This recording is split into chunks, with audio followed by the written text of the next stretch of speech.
Dobar ден, почитувани наши гледачи на програмата Во Фокус со Силвана Павловска. Денеска, првин, ќе ја слушниме Васка Илиева со Земјо Македонска, која што е снимка од нејзин настап во живо. А потоа ќе продолжиме со нашата серија, програма посветена на нашата книжевност и историја и делото на Димитар Митрев, Пиринска Македонија.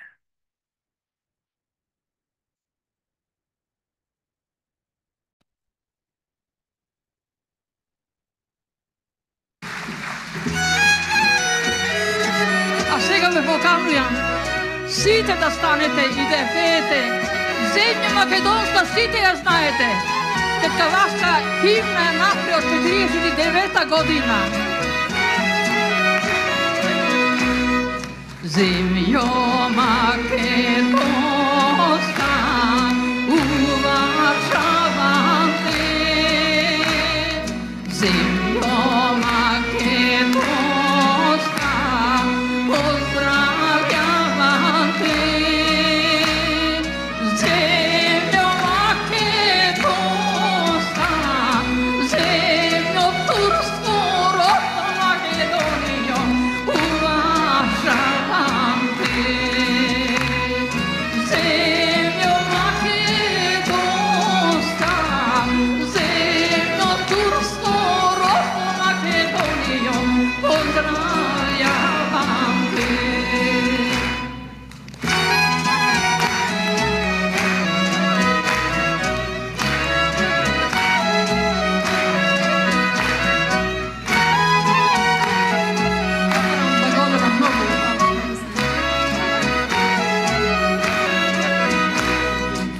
Благодарам многу. Благодарам. Уважавам твоите Македонијо, гори високи. Уважавам твоите Македонијо, гори високи. Горите висоите и во темке ројте Македонијо, што ги раѓаш ти. Горите висоите и во темке ројте Македонијо, што ги раѓаш ти.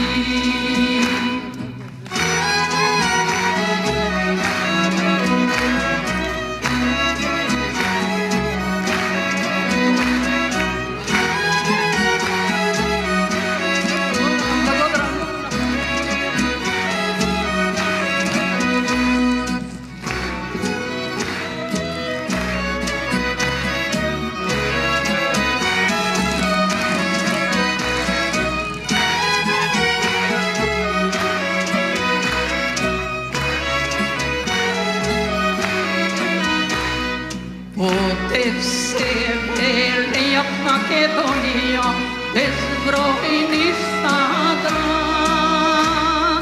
Отец северниот Македонија, безбројни стада. Стадата велеја, агрозвои изрејат Македонија, под твои ридови.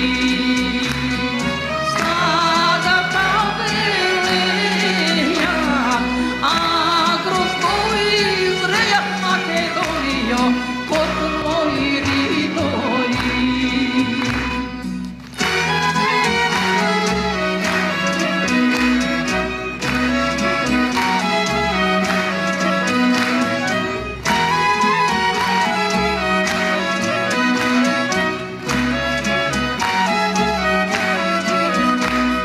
Ништо не те плаши Македонијо, на овој бели свет. Ништо не те плаши Македонијо, на овој бели свет. Кој душман ке влезе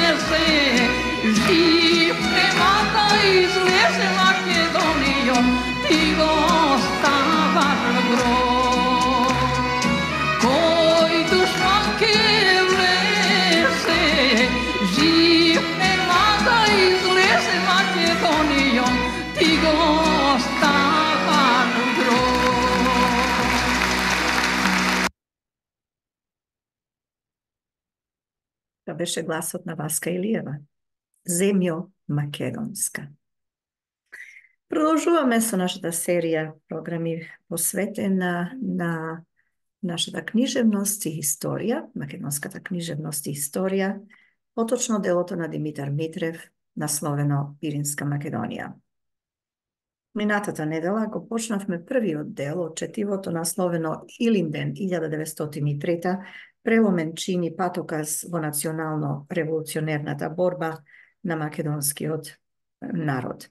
Денеска продолжуваме со вториот дел, а потоа ќе завршиме со третиот дел после ден 2.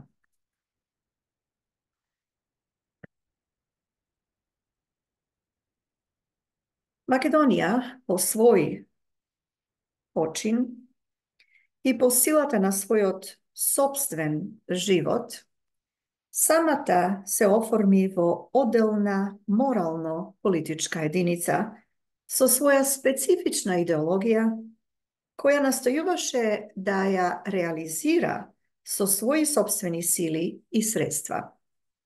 Македонија беше зарегистрирана пред Европската општествена и политичка совест како величина со големо особено значење и се наложи на вниманието како една одделна единица со специфичен лик, со своји политички тежненија и стремежи. Иако составуваше неразделен дел на Турција. Тоа беше цитат. Анархисти како Михаил Герџиков, како Петар Манџуков или Бујнов немаа помал дел во акционата одбрана на македонската револуционерна самостојност од сите други нивни собраќа, што ги сочинуваа единствениот фронт на македонската левица. Со својата доминантна национално-револуционерна концепција, а особено со својата доследност во застапувањето на автономниот принцип, македонската левица перманентно вршеше преобразување, еволутивно воздејство врз дејци што застапувале во почетокот било врховистички, било проврховистички тенденции. Па настана изразита левичарска гравитација кај бивши врховисти или проврховисти, како Славчо Ковачев, Милан Грашев, Петар Чаулев, Ѓорги Занков и кои подоцна самите возглавуваа левичарски македонски формации. Тоа се карактеристични случаи на премин кон левичарство по силата на длабоки патриотски побуди. А и нив треба да се согледа еден од своевидните стимуланси кон перманентно разјаснување на левицата во македонското движење, како единствен револуционерен фронт.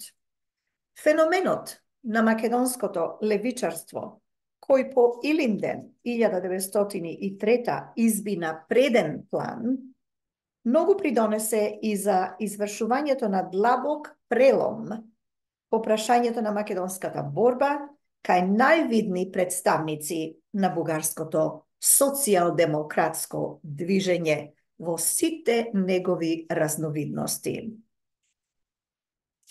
Познато е искажувањето на Димитар Благоев од 1904 година дека во изострената диференција помеѓу внатрешната организација како поборник за автономијата на Македонија и врховистите како експозитура на бугарскиот двор и буржоазијата во незините под наводници санстефански фикции, бугарските тесни социјалисти се определуваат за првата конфронтирана страна.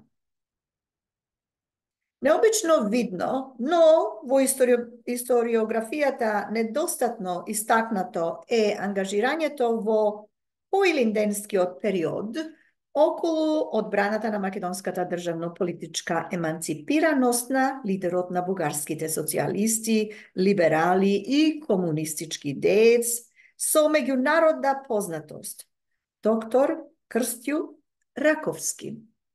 Тој излезе во Солунскиот социјалистички печат со серија статии во кои до детали ја разоткри империалистичката балканска гротеска на царистичка Русија со незината Сан-Стефанска химера, заклучувајќи дека концептот Балканот за балканците е незамислив без концептот за една Македонија на македонците.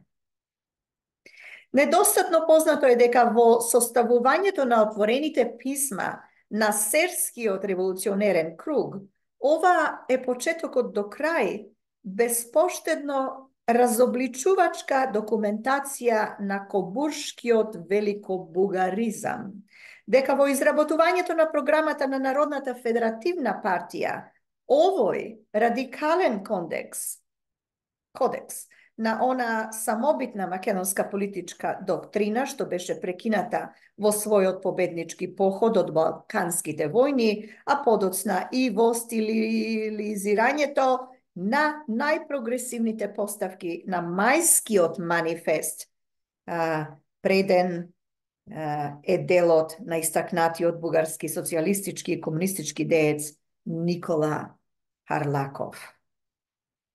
И пак еден виден бугарски социјалист кој беше и виден македонски револуционер, Павел Дели Радев, ја даде најпрецизната номенклатура на двете диаметрални спротивности во проекцијата на македонското прашање. Во својата монографија за Сандански, објавена во Софија во 1946 година, Дели Радев поимено го означува текот на великобугарскиот и текот на автономистичко-федеративистичкиот третман. Континуитетноста на првиот е проследена во монографија со имињата Даме Груев, сепак искрен борец, Иван Гарванов, Христо Матов, Тодор Александров, Иван Михајлов, а втората континуитетност е проследена со имињата Гоце Делчев, Јане Сандански, Димо Хаджидимов, Димитар Влахов, Федерална Македонија. Македонскиот народ во својата борба пред и по Илинден нееднаш ги поднесувал атаките на кобуршка Бугарија. Тој одамна созна дека дворот и владата во Софија се првите виновници за создавањето на врховистичкиот феномен и за форсирањето на една однародувачка, дефетистичка и агентурска улога на искариеризираните емигрантски врвови во Бугарија. И 65 години по Илинден, наоѓајќи се и во времето на сегашноста, лице в лице со безличието на подкупници, чие собствено продавање ги поврзува сите фази на нивната професионална безсовесност, нашиот народ нема никакви илузии дека изврховизираниот и истрговизираниот дел на емиграцијата, прекрасни зборови. Истроговизираниот дел на емиграцијата во Бугарија знаел и знае само за метаморфозирање на едно исто велико бугарско наемништво. Логиката на секој наемник неизбежно го води кон тоа да биде во манифестационоста побескруполозен од својот наредбодавец.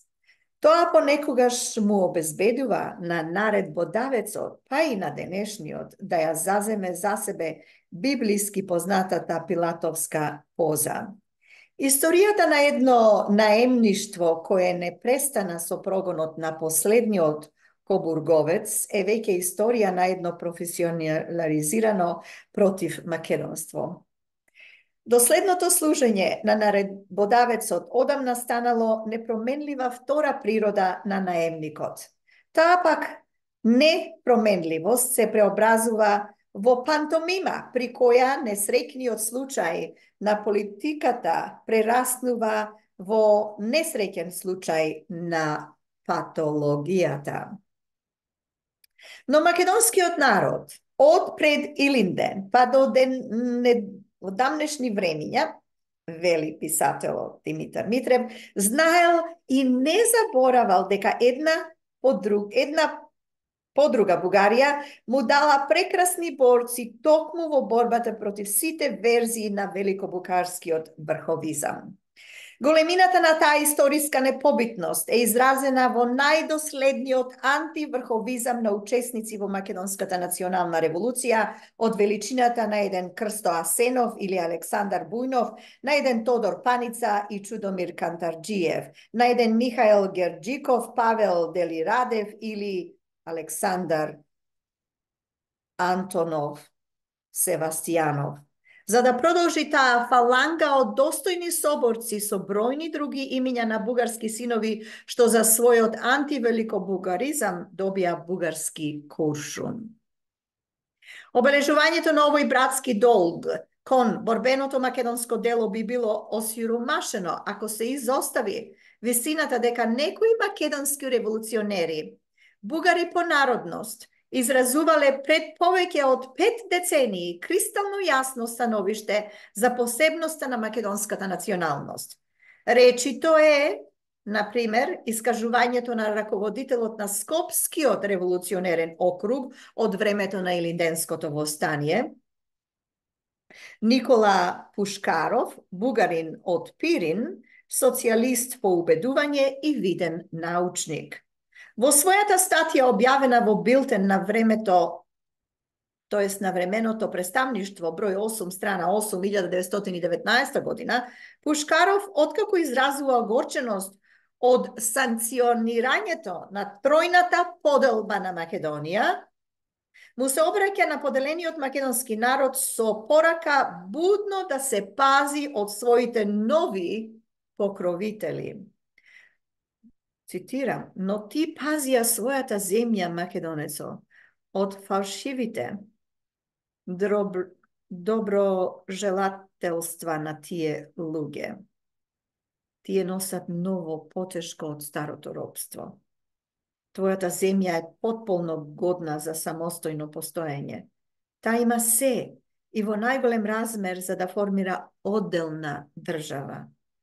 Соедини се околу знамето за автономијата на твојата татковина, зашто само по тоа знаме ти ќе се развиеш потполно како посебна нација. Само под него нема да те победат, зашто не си бил грк, србин или бугарин, а просто македонец. И кога контекстот што него избегнуваме не само поради историографски скрупули, се сврти кон сиромашниот по бројност, но никако беззначен принос на бугарската државничка мисла кон македонската борба под знамето на автономија, тогаш и во сеќавањето и во признавањето израснуваат имињата на големите бугарски државници Александар Стамболиски и Александар Димитров. Тие беа први во летописот на бугарската државно-политичка повест, кои ја употребија својата власт за најрешителни противакции спрема великобугарската реакција и спрема незината неоврховистичка експозитура. И ништо пологично, ако истиот овој контекст заврши со името на Георги Димитров, оној граѓанин на светот кој како водечки бугарски државник ги призна културно-националните права на пиринскиот македонски свет. Сето нагорно и прогресивно во национално-револуционерната борба на македонскиот народ водеше кон еден победнички Илинден. Писателот Димитар Митрев пишува, пред 44 години Димо Хаджидимов беше рекол, цитирам, Македонија го има својот прв Илинден проследен од крвави денови на пораз и на тешки страдања во текот на 4 век. Таа ќе го има и својот втор Илинден, но веќе при идната нова и сигурна епоха на блиски победи и ослободување. Овој втор Илинден е близок. Тој доаѓа. Крај на цитатот. На Димо Хаджидимов. Нема ништо пророчко во тие зборови. Нивниот оптимизам е реален. Народот што издржал тешки борби со неколку противника и постојано го зголемувал својот борбен потенцијал и со нови револуционерни визии чекорел кон остранувањето на својот слободарски идеал. По логиката на својата неуништива борбеност се приближувал кон чинот на сопствената победа. Но битна е суштината на реченото од Димо Хаджидимов за новата епоха во која ја согледуваше победносноста на вториот Илинден. Во смислата на таа битност, самиот термин втор Илинден не е целосно автентичен на она што настана на 2 август 1944 и она кој разрасна по неговата историска објава. И она што настана и она што разрасна го вклучува во себе сето што го проследуваше првиот Илинден. И едното и другото се оствари како патоказ на епопејата од 1903 година. И новите борци до крајни предели ги прифатија прогресивните суштини на перспективите и преломни илинденски гравитации. Победата беше не само инспирирана од сето суштински развојно во континуитетот помеѓу постарите и поновите борбени акции и преобразувања, но беше и незамислива без своето поаѓање од врвното во некогашните илинденски денови. Во револуцијата на македонскиот народ, отпочната во 1941 година, со бројни обележја му дале најдостоен израз на својата длабока родственост со Илинден 1903. И го стори тоа не само како акт на патриотска признателност, но и како органска потреба на својот нов револуционерен потенцијал. Но судбоносното беше првенството во она воздейство што се јави како одглас на новата епоха. Факторот време значи многу за секоја револуција. И не е случајно што ни едно револуционерно движење не победило со објавата на својата прва револуција. Времето како израз на продолжителен револуционерен опит и на преоценки и преиспитувања со онаа зрелост што ја наложува продолжителната временска дистанца. Во текот на времињата, па биле тие и невремиња, добива подруга проекција и факторот на неизбежната револуционерна континуитетност. Затоа, оној долго очекуван втор Илинден битно го надраснува првиот, па поради тоа и не е само втор Илинден. Новата епоха не му позволуваше да биде само тоа. Без тоа недозволување, револуцијата од 1941 не можеше ни да победи, ни да се доразвива во својата нагорност. Во светлината на таа диалектичка неумоливост, смислата на првиот Илинден доби и нови и посуштествени афирмативни ознаки. И пак, во проекцијата што ја наложи новата епоха, беше возможен критериумот на задлабочена преоценка спрема сето она што ја обуслови краткотрајноста на некогашните илинденски победи и постигања.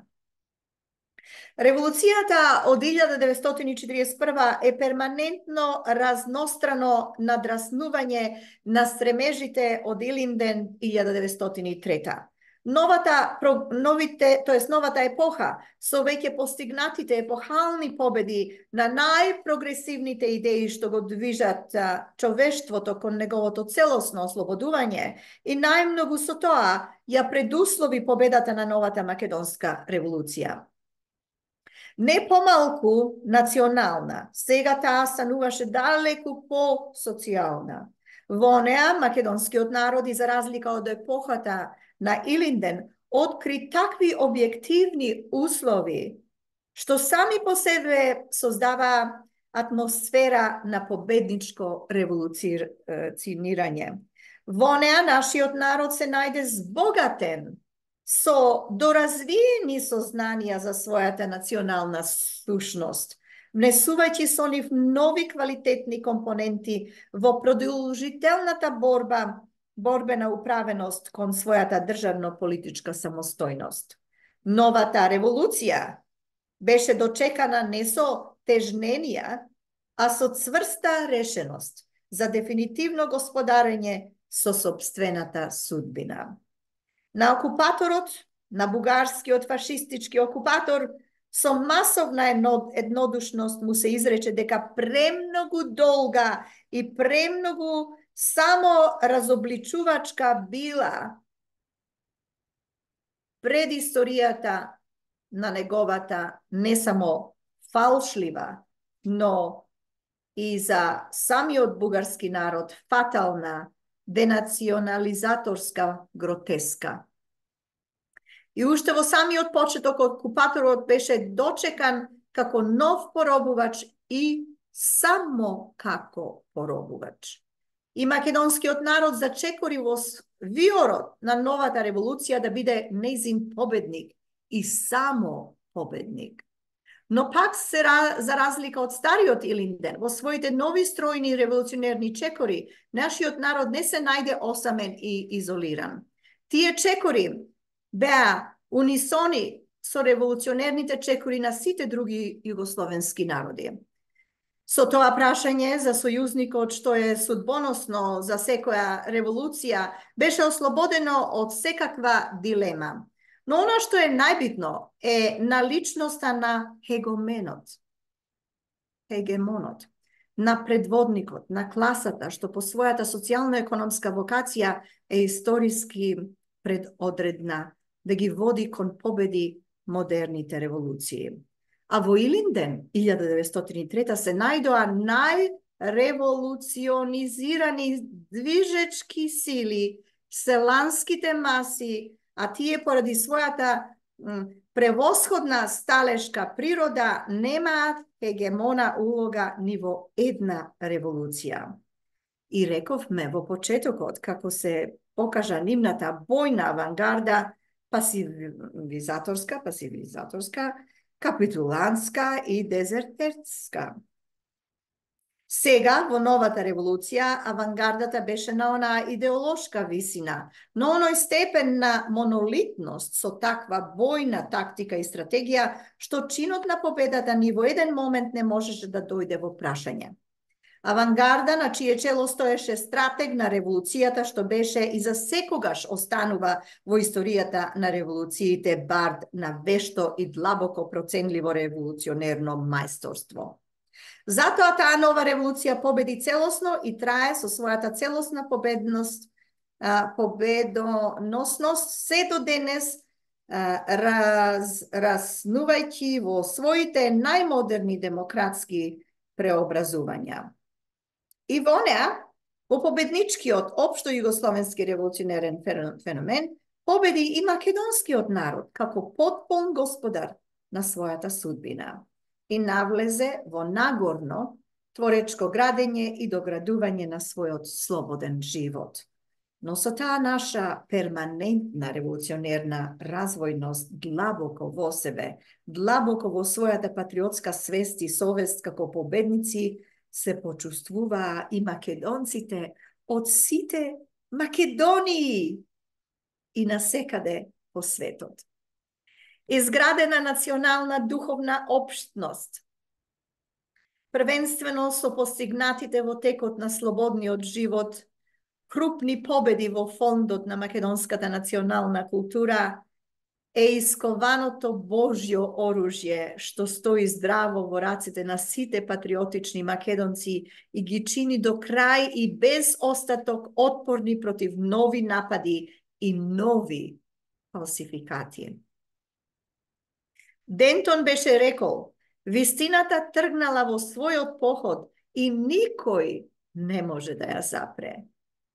И никаква вина немаат македонците, каде и да се наоѓаат тие, дека победата на нивната вистина, остварена со врвната историска победа што носи име Социјалистичка република Македонија, им пречи на несрекните тавтологизатори на великобугаризмот, кој сега може да биде фатален само за неговите денешни адепти, фатален само за нив, зашто веќе изградената македонска духовна општност го врши своето и никој не може да ја запре.